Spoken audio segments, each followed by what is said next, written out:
Assalamualaikum warahmatullahi wabarakatuh. Salam jumpa kembali saya ucapkan kepada Bapak Ibu sekalian, mahasiswa, mahasiswi Universitas Terbuka pada Fakultas Ilmu Hukum, Ilmu Sosial, dan Ilmu Politik Universitas Terbuka dimanapun Anda berada.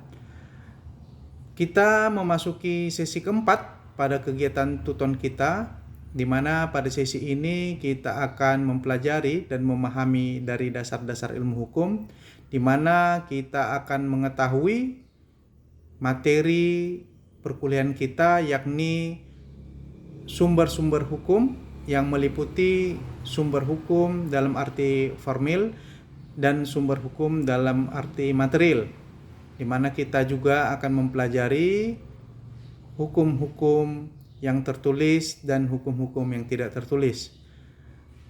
Pada sesi 4 ini, saya kembali mengingatkan kepada Bapak Ibu sekalian untuk aktif dalam kegiatan forum diskusi.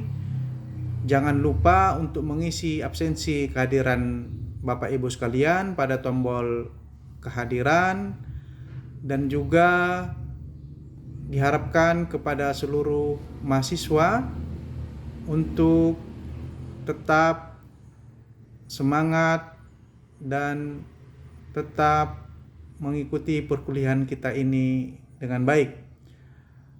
Akhirnya saya ucapkan kepada Bapak Ibu sekalian untuk tetap semangat, selamat belajar, dan salam sukses buat kita semua.